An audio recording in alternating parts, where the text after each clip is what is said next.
लेकिन आ रही हमें पूरी उम्मीद है कि 2024 में पूरी तरीके से सभी कर्मचारियों की गारंटीड पेंशन व्यवस्था बहाल हो जाएगी। पूरे उत्तर प्रदेश में लगभग अकेले 25 से 30 लाख लोगों को पेंशन, सॉरी 15 लाख लोगों को पेंशन चाहिए। 10 साल की क्वालिफाइंग सर्विस पूरी करने के बाद half of the last basic salary plus dearness allowance के बराबर पेंशन देने की गारंटी दे दीजिए हैं। जब एक देश एक विधान एक संविधान, फिर पेंशन अलग अलग क्यों? और इतनी अच्छी है तो माननीय ओपीएस क्यों? तो पेंशन भी एक होनी चाहिए, नेताओं को पुरानी और कर्मचारी शिक्षकों को नई, ये मनमानी नहीं चलनी चाहिए। बस मैं यही अपील चाहता हूँ आप लोग माध्यम से मेरी बात पहुँचे। जय ओपीएस तय ओपीएस। आज की डेट में लगाया जाए तो 25 लाख रुपए एक व्यक्ति का सरकार के पास है। जी, और इनको जो है इसी बात है, हमारी केवल एक डिमांड है और वो है कि नौकरी के बदले में जो पहले पुरानी गारंटीड पेंशन व्यवस्था कर्मचारियों को दी जाती थी उसको बहाल कराना। क्योंकि जो एनपीएस व्यवस्था शुरू की गई है वो गारंटीड नहीं है, वो सिक्योर्ड नहीं है। उसमें कर्मचारी रिटायर होता है तो उसको बेसिक सैलरी के अनुपात में, डियरनेस अलाउंस के अनुपात में नहीं मिलता है। वो एक मार्केट बेस्ड है, मार्केट में पैसा ज़्यादा है कम है वो फ्लक्चुएशन पर डिपेंड करता है, वो सिक्योर्ड नहीं है, गारंटीड नहीं। हम सरकार से केवल इतना कहते हैं कि जो गारंटीड व्यवस्था पहले चल रही थी कि अगर उसने 10 साल की नौकरी पूरी कर ली तो उसे पेंशन की गारंटी मिल जाती थी। हम सरकार से यही फिर से अपील कर रहे हैं कि आप हमें 10 साल की क्वालिफाइंग सर्विस पूरी करने के बाद half of the last basic salary plus dearness allowance के बराबर पेंशन देने की गारंटी दे दीजिए बस। क्या लग रहा है क्योंकि इससे पहले भी धरना हुआ था और मेमोरेंडम सौंपा गया था सरकार है इस पर ध्यान देंगे। 2024 के चुनाव नजदीक है तो लगता है कि 2024 के चुनाव से पहले आपकी 200% सरकार को हमारी ये बात माननी पड़ेगी। सरकार ने अप्रैल में अभी इसी वर्ष एक पेंशन रिव्यू कमेटी का गठन भी किया है और सरकार ने खुद माना है कि एनपीएस में तमाम सारी कमियां हैं। सरकार ने कुछ बदलाव भी किए, हम अप्रिशिएट करते हैं उन बदलावों का और हम बस इतना सा ही चाहते हैं कि सरकार हमारे ट्रैक पर आ रही है, धीरे धीरे सही लेकिन आ रही है। हमें पूरी उम्मीद है कि 2024 में पूरी तरीके से सभी कर्मचारियों की गारंटीड पेंशन व्यवस्था बहाल हो जाएगी।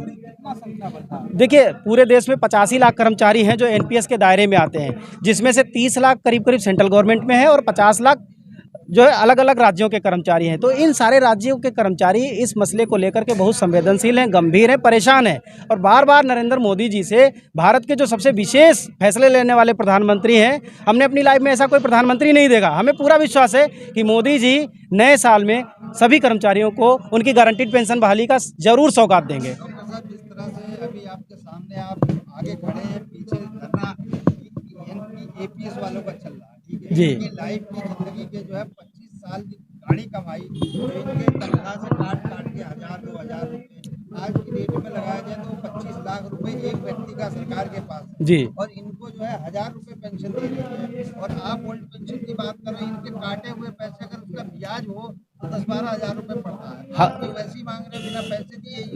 नहीं, मैं आपको बताता हूं कि एनपीएस में क्या है कि 10% हमारा कंट्रीब्यूशन जाता है और 14% सरकार का कंट्रीब्यूशन जाता है। ईपीएस में क्या है कि 12% कर्मचारी का जाता है और 12% सरकार का जाता है। तो दोनों पॉलिसीज़ कंट्रीब्यूटरी प्रोविडेंट फंड पर डिपेंड करती है, कंट्रीब्यूटरी स्कीम है। दोनों पॉलिसीज़ में कोई ज़्यादा अंतर नहीं है। ईपीएस में क्या करते हैं कि 12 के बदले जो 12 वाला हिस्सा है सरकार का, उसमें से 9% फंड में मिला देते हैं और 3% पेंशन के लिए रखते हैं। हम सरकार से यही तो डिमांड कर रहे हैं कि कर्मचारी का कंट्रीब्यूशन अलग रहने दो, सरकार का कंट्रीब्यूशन अलग रहने दो। रिटायरमेंट पे कर्मचारी का कंट्रीब्यूशन उसको दे दो गारंटीड ब्याज के साथ में, जो सरकार का कंट्रीब्यूशन बचता है उस पैसे पर आप कर्मचारी को जो है गारंटीड पेंशन शुरू कर दो। तो बहुत आसान है, कोई बहुत बड़ा काम नहीं है, सरकार की मंशा चाहिए। हजार मतलब कई सालों से वर्ल्ड पेंशन की बात कर रहे हैं और बड़े बड़े आंदोलन हुए हैं, बड़े बड़े रूप में हुए हैं, सरकार सुनी नहीं। आपके पास ऐसा क्या सोच है जो आपको मतलब इतना विश्वास है कि सरकार आपकी बात सुन ले? देखिए, हिंदुस्तान में कई तरह की पेंशन व्यवस्थाएं चलती थी, सब लोग अपनी ढपली अपना राग अलाप रहे थे, एक प्लेटफार्म पर नहीं थे। मुद्दे की समझ में कहूँगा कि वो सही तरीके से नहीं थी, जागरूकता नहीं थी, अवेयरनेस नहीं थी, जिसकी वजह से जैसे चाहे सीपीएफ हो, चाहे ईपीएफ हो और चाहे एनपीएस हो, ये तीनों कंट्रीब्यूटरी स्कीम है और सरकार ने इनको डिज़ाइन इसीलिए किया है ताकि हर आदमी को गारंटीड पेंशन मिल सके। अब समय आ गया है तीनों ही पेंशन स्कीम को क्लब करके इन्हें मॉडिफाई करके गारंटीड पेंशन स्कीम में बदला जाए, यानी ओल्ड पेंशन स्कीम में बदला जाए। आपको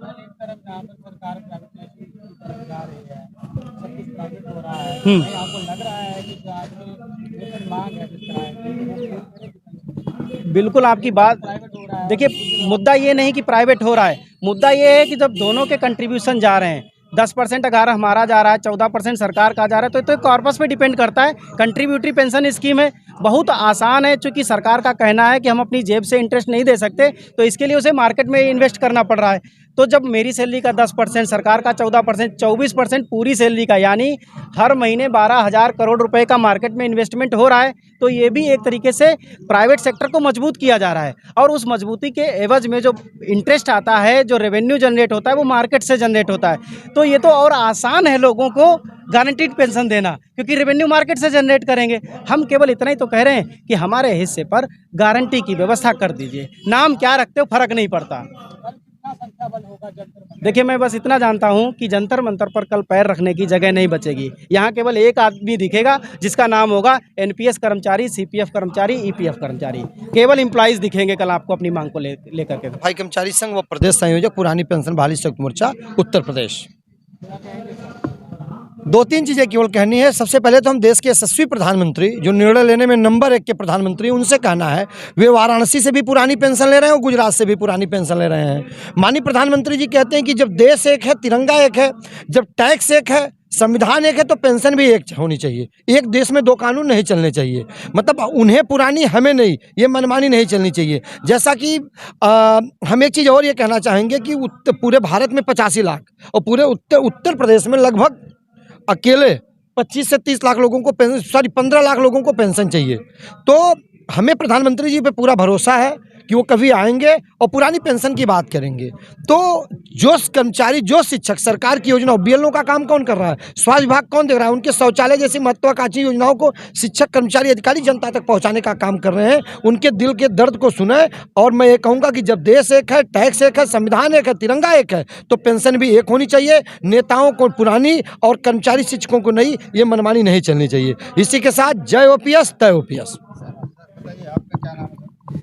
मैं विनोद यादव, अध्यक्ष all India NPS employ federation Delhi. मैं कल दिल्ली का जंतर मंतर पूरी तरह से भरा होगा और ये कल का दिन दिल्ली और देश के इतिहास में ऐतिहासिक होने वाला है। हमें लगता है जो भी एनपीएस कर्मचारी हमारी आवाज़ को सुन रहा है, हमारी आवाज़ पहुंची है जहां तक, वहां तक के सभी एनपीएस कर्मचारी यहां पर उपस्थित होंगे।